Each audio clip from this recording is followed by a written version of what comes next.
Hi friends, welcome back to my YouTube channel. ಓಪ್ ಎಲ್ಲರೂ ಚೆನ್ನಾಗಿದ್ದೀರಾ ಅಂತ ಭಾವಿಸ್ತಾ ನಾನು ಚೆನ್ನಾಗಿದ್ದೀನಿ ಅಂತ ಹೇಳ್ತಾ ಈ ಒಂದು ವೀಡಿಯೋನ ಸ್ಟಾರ್ಟ್ ಮಾಡ್ತಾ ಇದ್ದೀನಿ.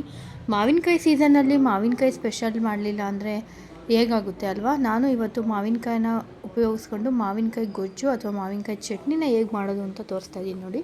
ಮೊದಲಿಗೆ ಒಂದು ಮಾವಿನಕಾಯಿನ ತೊಗೊಂಡು ಅದರ ಸಿಪ್ಪೆನ ತೆಗೆದುಕೊಂಡಿದ್ದೀನಿ. ಸಿಪ್ಪೆನ ತೆಗೆದು ಈ ಥರ ಕಟ್ ಮಾಡಿಕೊಂಡು ನೆಕ್ಸ್ಟು ಆ ವಾಟೆ ಮೇಲೆ ಏನಿರುತ್ತೆ ಅದನ್ನು ಹಣ್ಣು ಈ ಥರ ಕಟ್ ಮಾಡ್ಕೊತಾ ಇದ್ದೀನಿ. ಯೂಶ್ವಲಿ ರಾ ಮ್ಯಾಂಗೋ ಇನ್ನೂ ಗ್ರೀನ್ ಕಲರ್ ಇರುತ್ತಲ್ಲ ಅದರಲ್ಲಿ ಮಾಡಿದ್ರೆ ಸೂಪರಾಗಿರುತ್ತೆ. ಬಟ್ ನನಗಿವತ್ತು ಈ ಥರದ ಮ್ಯಾಂಗೋ ಸಿಕ್ಕಿತ್ತು. ಸೊ ಇವಾಗ ನೆಕ್ಸ್ಟು ಒಂದು ಬಾಣಲಿಗೆ ಸ್ವಲ್ಪ ನೀರು ಹಾಕ್ತಾಯಿದ್ದೀನಿ, ಒಂದು ಗ್ಲಾಸಷ್ಟು ನೀರು. ಗ್ಲಾಸಲ್ಲಿ ನೀರು ಹಾಕಿದ್ಮೇಲೆ ಕಟ್ ಮಾಡಿರುವಂಥ ಮ್ಯಾಂಗೋನ ಈ ಥರ ಇಟ್ಬಿಟ್ಟು ನೆಕ್ಸ್ಟು ಟೊಮೆಟೊ ಇಡ್ತಾಯಿದ್ದೀನಿ. 2 ಟೊಮೆಟೊನ ಈ ಥರ ಬೇಯಕ್ಕೆ ಇಡ್ತಾಯಿದ್ದೀನಿ. ನೀರಲ್ಲಿ ಬೇಯಿಸ್ಕೊಂಡ್ರೆ ಅದು ಟೇಸ್ಟೇ ಬೇರೆ. ನೀವು ಒಂದ್ಸಲ ಟ್ರೈ ಮಾಡಿ ನೋಡಿ. 1 ಈರುಳ್ಳಿ, ನೆಕ್ಸ್ಟು ಸ್ವಲ್ಪ ಬೆಳ್ಳುಳ್ಳಿ, 2 ರಿಂದ 3 ಗಡ್ಡೆ ಬೆಳ್ಳುಳ್ಳಿನ ನಾನಿಲ್ಲಿ ತೊಗೊಂಡಿದ್ದೀನಿ. ನೆಕ್ಸ್ಟ್ ಇದಕ್ಕೆ ಸ್ವಲ್ಪ ಒಣಗಿರುವಂತಹ ಮೆಣಸಿನ್ಕಾಯಿ ಮತ್ತು ಕೊತ್ತಂಬರಿ ಸೊಪ್ಪನ್ನು ಆ್ಯಡ್ ಮಾಡ್ತಾಯಿದ್ದೀನಿ. ಆ್ಯಡ್ ಮಾಡಿ ಲಿಡ್ನ ಕ್ಲೋಸ್ ಮಾಡಿ ಸ್ವಲ್ಪ ಹೊತ್ತು ಒಂದು 5 ಮಿನಿಟ್ಸ್ ಈ ಥರ ಬೇಯಿಸ್ಕೋಬೇಕು. ನೀರು ಫುಲ್ಲು ನಾವೇನು ಒಂದು ಗ್ಲಾಸ್ ನೀರು ಹಾಕಿದ್ವೋ ಅದು ಫುಲ್ಲು ಡ್ರೈ ಆಗೋವರೆಗೂ ಈ ಥರ ಬೇಯಿಸ್ಕೊಂಡ್ರೆ ಸಾಫ್ಟಾಗಿ ಬೆಂದಿರುತ್ತೆ. ಸಾಫ್ಟಾಗಿ ಬೆಂದಿರಬೇಕಾದ್ರೆ ಆ ಟೊಮೆಟೊ ಏನಿದೆ ಅದನ್ನ ಪೀಲ್ ಮಾಡಬೇಕು, ಸಿಪ್ಪೆನ ಪೀಲ್ ಮಾಡಬೇಕು. ಆವಾಗಲೇ ಒಂಥರ ಬೇರೆ ಟೇಸ್ಟ್ ಬರುತ್ತೆ. ನೀವು ನೋಡ್ಬೋದು ಫ್ರೆಂಡ್ಸ್, ಸಾಫ್ಟಾಗಿ ಬೆಂದಿದೆ ಇದು. ಸೊ ಇಷ್ಟು ಬೇಯಿಸ್ಕೊಂಡ್ಮೇಲೆ ಸ್ವಲ್ಪ ಸ್ಮ್ಯಾಶ್ ಮಾಡ್ಕೋಬೇಕು. ಸ್ವಲ್ಪ ಸ್ಮ್ಯಾಶ್ ಮಾಡಿಕೊಂಡು ಆಮೇಲೆ ತಣ್ಣಗಾಗೋಕ್ಕೆ ಬಿಡಬೇಕು. ಒಂದು 5 ನಿಮಿಷ ಬಿಟ್ಟರೆ ಅದು ಫುಲ್ ತಣ್ಣಗಾಗಿರುತ್ತೆ. ಆಮೇಲೆ ನೀವು ಒಂದು ಮಿಕ್ಸಿ ಜಾರ್ಗೆ ತೊಗೊಂಡು ಪೇಸ್ಟ್ ಮಾಡ್ಕೋಬೇಕು.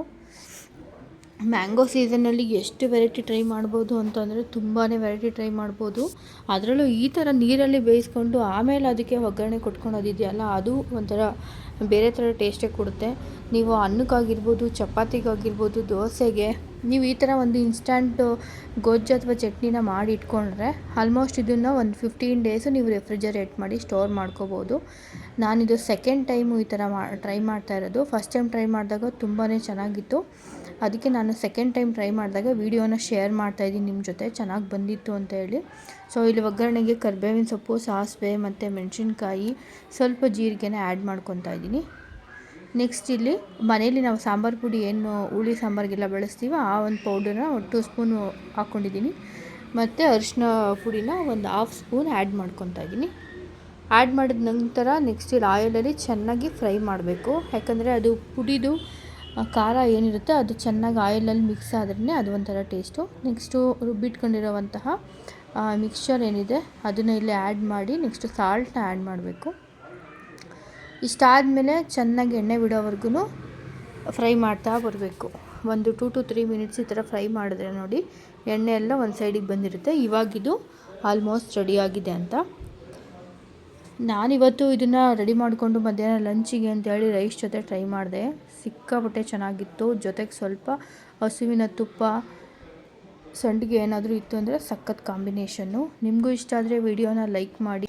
ನನ್ನ ಚಾನಲ್ನ ಇನ್ನೂ ಸಬ್ಸ್ಕ್ರೈಬ್ ಮಾಡಿಲ್ಲ ಅಂದರೆ ದಯವಿಟ್ಟು ಸಬ್ಸ್ಕ್ರೈಬ್ ಮಾಡ್ಕೊಳ್ಳಿ. ಸೊ ಈ ವಿಡಿಯೋನ ಇಲ್ಲಿಗೆ ಎಂಡ್ ಮಾಡ್ತಾಯಿದ್ದೀನಿ. Thank you.